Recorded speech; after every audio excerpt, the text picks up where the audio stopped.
వరంగల్ శివనగర్ పరిధిలోని 34, 35 డివిజన్లలో అంతర్జాతీయ మహిళా దినోత్సవ వేడుకలు అంబరన్నట్టాయి. మేరుగు అశోక్ ఆధ్వర్యంలో నిర్వహించిన ఈ కార్యక్రమంలో మహిళా లోకానికి ఘనంగా నివాళులర్పించారు.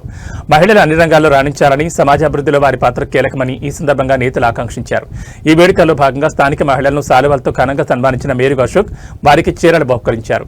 కేక్ కట్ చేసి ఒకరికొకరు శుభాకాంక్షలు తెలుపుకుంటూ మహిళలు ఉత్సాహంగా గడిపారు. ఈ కార్యక్రమానికి శివనగర్ మాజీ కార్పొరేటర్ కామిశెట్టి కోటేశ్వరమ్మ మరియు సీనియర్ నాయకురాలు మోహినీభాయ్ గటే ముఖ్య అతిథులుగా హాజరయ్యారు. మహిళలను ప్రోత్సహిస్తూ ఇలాంటి వేడుకలు నిర్వహించడం అభినందనీయమని వారు అశోక్ను ప్రశంసించారు. కేవలం వేడుకలకే పరిమితం కాకుండా మేరుగు అశోక్ తన ఉదారతను చాటుకున్నారు. ఒక నిరుపేద కుటుంబానికి చెందిన యువతి వివాహానికి అండగా నిలిచి ఆ కుటుంబానికి 10,000 రూపాయల ఆర్థిక సహాయంతో పాటు నూతన వస్త్రాలు అందజేశారు.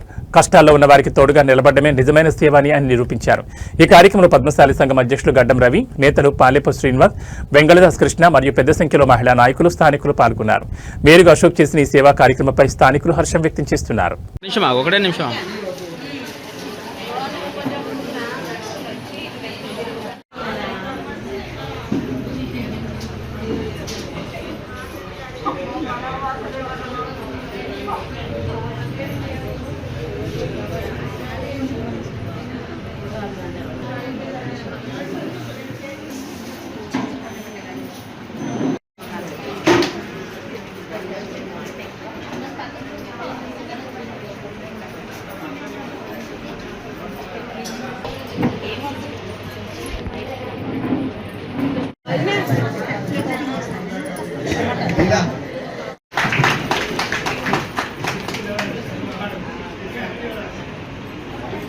అది చూడండి, అట్లా ఉన్నారు. ఒక్క నిమిషం.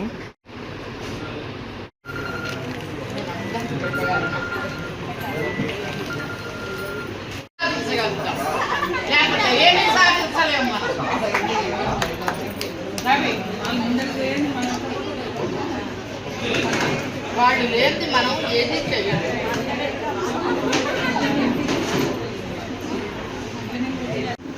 ఈరోజు మహిళా దినోత్సవం ఎవరో ఏ మహాత్ములో పెట్టాడు. ఆ వెనకటి ఆ కాలంలో ఎవరు మనం ఎక్కువ గుర్తించలేదు, కానీ మధ్యలో ఎట్లా వచ్చిందని మన వాళ్ళు అలాగే లాక్కొస్తున్నారు.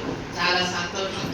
మహిళలు గుర్తించి మనకు ఒక రోజు దీన్ని కేటాయించి ఈరోజు మనం అందరం కలుసుకునేటువంటి అవకాశాన్ని కల్పించారు. చేసినటువంటి పెద్దలకు కూడా నా హృదయపూర్వక నమస్కారాలు తెలియజేస్తున్నాను. సామాన్యమైంది కాదు. మహిళ అంటే ఏదో మామూలుగా వంటగదిలో ఉంది, వండి పెడుతుంది, పిల్లల్ని కట్టడానికే అని ఆ రోజుల్లో కొంతమంది అన్నారు. కానీ వాస్తవంగా చూస్తే దేవతల ఉంది కూడా. పార్వతి పరమేశ్వరుడు ముందే పార్వతి చూస్తుంది, తర్వాతనే పరమేశ్వరుడు చూస్తున్నాడు.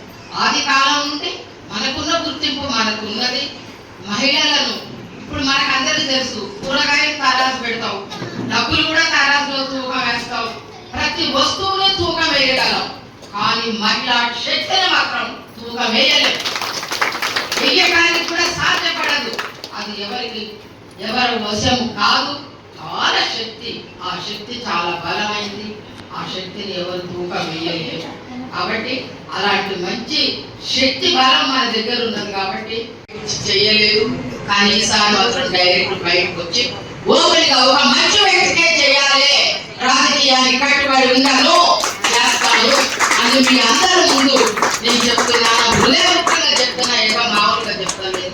10 మందికి సహాయం చేసి 10 మంది దగ్గర చేయి కాపి అడుక్కునే గుణం లేదు.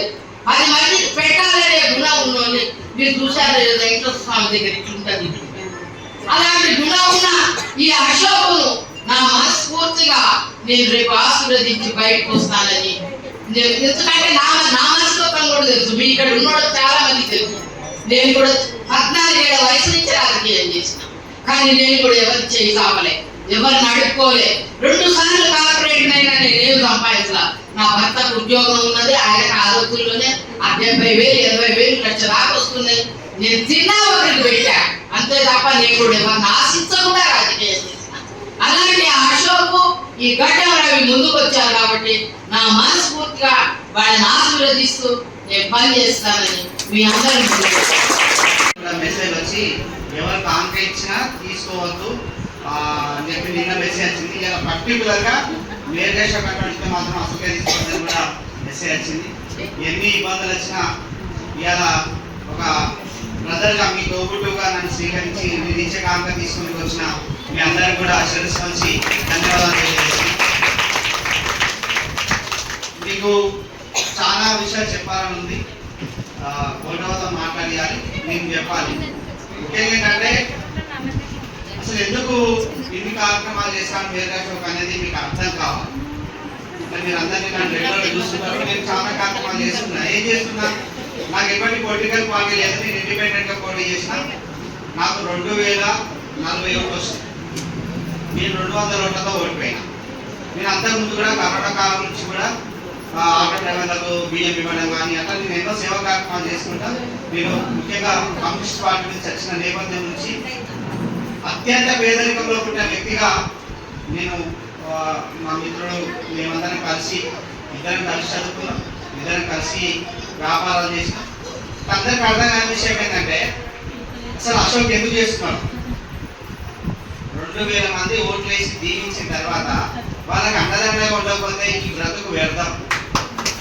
2000 మంది నన్ను ఈ అశోక్ అంకర్ ఏదో ఒకటి చేస్తాడు, మీరు ఓట్లేయాలని ఓట్లేసి ఓట్లేసినప్పుడు మళ్ళీ మనం వాళ్ళ అండదండగా ఉండి వాళ్ళకి ఏ ఆపద వచ్చినా అండగా ఉండకపోతే ఆ ఓటుకు అర్థం లేదనే ముఖ్యమైన ఉద్దేశం. మరొక విషయం ఏంటంటే ఎందుకు ఆర్థికంగా సహాయం చేస్తాం. చాలా మంది దొడ్డుండి బాగా పడుకున్న వాళ్ళు ఈ శివనగర్లో పెద్ద పెద్ద కార్లు ఎదురేవాళ్ళు, మనం ఫోన్ చేస్తే దొరకని వాళ్ళు చాలా మంది కూడా వినాయక చవితికి 2000 నుంచి 20 సార్లు తీసుకుంటారు. కానీ నేను 5000 ఇస్తాను వినాయకుడు. అట్లనే ఏ ఆడపిల్ల పెళ్ళైనా లేదా ఆరోగ్యాలు బాగాలేకపోయినా ఏదో ఒక సహకారం నేను నా వంతుగా చేస్తాను. అర్థం కావాల్సిన విషయం ఏంటంటే నేను చేయడానికి గల కారణం ఏంటంటే నేను పుట్టిందే పేదరికంలో, ప్యూర్ పేదరికంలో లేదు. నేను మా ఆడబిడ్డల పేరు కూడా చందాలే చేసి, కాబట్టి అట్లాంటి హృదయం నుంచి ఉన్న వ్యక్తి కాబట్టి నేను ఎవరికైనా సహాయం చేయాలి, నేను లైఫ్లో ఉండాలి అనే ఆలోచనతో చేస్తున్నాను. కొంతమంది అంటున్నారు ఈ డబ్బులన్నీ ఎక్కడ సంపాదిస్తాను, ఎట్లా సంపాదించి తీసుకొస్తాను. నేను మొట్టమొదటిగా ఎర్రజెండా వదిలిపెట్టి ఒక మొబైల్ షాప్ పెట్టిన తర్వాత హోటల్ పెట్టిన, హోటల్లో ఛాయ్ అమ్మిన. హోటల్లో ఛాయ్ అమ్మిన హోటల్ టిఫిన్ సెంటర్ పెట్టి కప్పులు కడిగి ఎవరైతే మాకు గుమస్తా రాకపోతే ఆ ప్లేట్ కూడా కడిగాను. ఇంటికాడ నా భార్య నేను గర్భవతితో కంగనాన్ని నడిపింది. నేను నడిపిన వ్యాపారం, నేను చేసే వ్యాపారం ఇది సరిపోదు, నేను ఇంకా సంపాదించాలి, నా భార్య పిల్లల కోసం సంపాదించాలి, ఈ సొసైటీ కోసం సంపాదించాలని చెప్పేసి పెద్ద వ్యాపారం రియల్ ఎస్టేట్ వ్యాపారం పోయి నా డబ్బులు సంపాదించి శుభాకాంక్షలు తెలియజేసుకుంటూ ఇలా రవి తమ్ముడు అశోక్ తమ్ముడు గౌరవంగా నన్ను పిలిచిండు. మహిళా దినోత్సవం కాబట్టి నేను గౌరవంగా వచ్చిన. మన మహిళలు ఎవరికి భయపడాల్సిన అవసరం లేదు, మనం ఎవరికి సొమ్ము తినలేదు, మనం ఎవరి దగ్గర అడుకొని తినలేదు. మనం పని చేసినాం, గెలిపించుకున్నాం అందరినీ. కానీ అందరూ పట్టించుకోకపోయినా మనకి మహిళా దినోత్సవం వచ్చిందంటే మన సత్యంలో మనం చూపించాలి. మహిళలు మనం మహిళలు ఎంత పడితేనే అందరూ తప్పుతున్నారు. అందుకే వెనక పడద్దు, ఒక అడుగు ముందుకు వేస్తేనే లీడర్ అనేటోడు భయపడతాడు. ఏ లీడర్ అన్నా కానీ నేను పేరు చెప్పదలుచుకోలే, నాకు వీళ్ళు మంచి వాళ్ళు మంచి అని అన్న. నేను 30 ఏళ్ళ రాజకీయంలో నేను ఏ రకంగా ఉన్నానో అదే రకంగా ఉన్నా అయ్యాల. నేను ఇప్పుడు ఎవరి దగ్గర ఆశించలే, అందరు పని ఉన్నదంటే తిరిగినా పని చేసిన.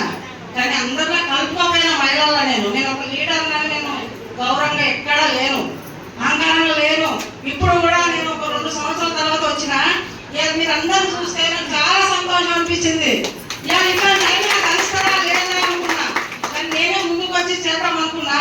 వద్దు నాకు ఇప్పుడు అవకాశం వద్దు, నాకు పరిస్థితులు బాగలేవు అని నేను వెనకాల దిగినా. కానీ లేదా ఇంతకంటే ఎక్కువ ఎత్తుగా సపోర్ట్ చేసిందని. కానీ నా మహిళల తరఫున అందరికీ తగిన చెప్పి మీరందరూ